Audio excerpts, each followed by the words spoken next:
C'est un cauchemar pour vous, ce mondial? Comment vous voyez les choses? Il y a tant de choses qui sont un cauchemar sur la planète. En tout cas, c'est une faute et un non-sens à la fois moral, environnemental, social et sportif. J'ajoute sportif parce qu'on l'oublie souvent. C'est un non-sens de jouer en pleine saison une Coupe du Monde.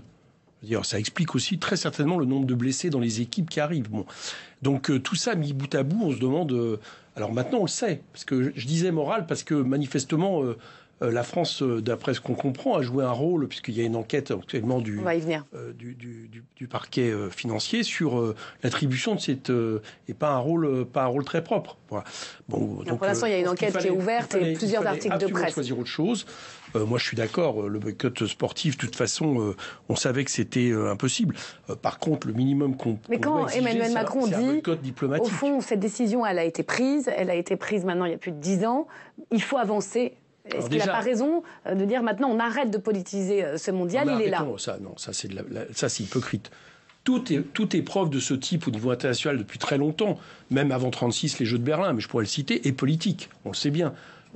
Arrêtons de laisser penser, même Macron est un des premiers à utiliser le sport à des fins politiques. Il y a bien Kylian Mbappé pour qu'il reste au PSG. Alors. Donc ne laissons pas, on ne peut pas dire ça. Et donc à partir de là, justement, moi je pense que si Emmanuel Macron dit c'est une décision qui a été prise, sous-entendu bien avant moi, et de toute façon maintenant on est engagé, certes, mais lui il a le choix par exemple de décider d'aller ou pas dans cette Coupe du Monde si la France arrive en demi-finale, et j'espère qu'il n'ira pas. Mais sur cette idée que, à mon avis totalement, alors soit naïve, soit, en l'occurrence je pense que c'est de la naïveté pour vous, je vais être gentil, soit hypocrite, qui consiste à dire les choses vont changer après, ça peut accélérer. Je ne connais pas un seul exemple d'une épreuve sportive, JO ou Coupe du Monde organisée dans un pays posant des problèmes sur la question des droits de l'homme, entre autres, qui ait fait en sorte que le pays change après.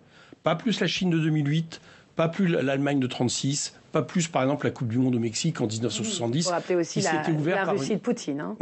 On peut agglutiner. Donc ça c'est pas vrai. Voilà. Que les organisations Amnesty et autres se disent maintenant c'est fait, on peut essayer de faire en sorte que ça progresse. Elles ont raison de le faire, mais n'ayons pas la naïveté de penser que ça va évoluer. Alors, vous regarderez ou pas?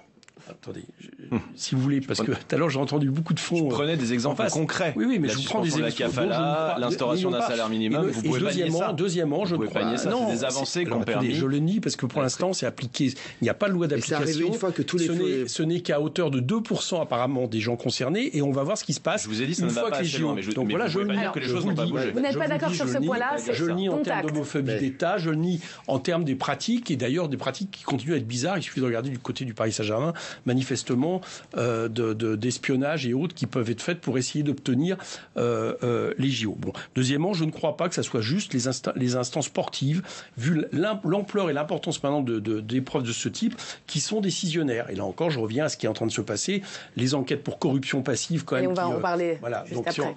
Troisièmement, est-ce que je regarderai? Ouais. Là est toutes les contradictions, je l'admets. C'est-à-dire que pour moi... Et pourtant, vous allez regarder? De temps en temps, je pense que je vais regarder quelques matchs. Mais je peux vous dire une chose, notamment les matchs de l'équipe de France. Je peux vous dire une chose, c'est que, et d'une, je me pose encore la question, Cantona, par exemple, a expliqué qu'il se refusait à le faire.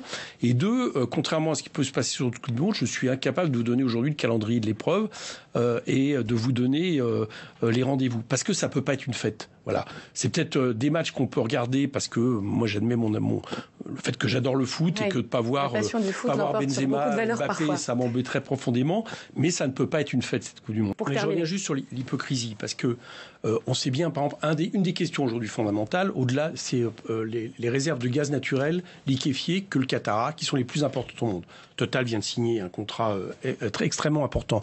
Donc moi je crois que qu'à un moment donné, vous ayez, pour des raisons géostratégiques ou des raisons énergétiques ou des raisons économiques, certains liens avec des pays avec qui, par ailleurs, que vous condamnez au niveau du régime politique, c'est une chose.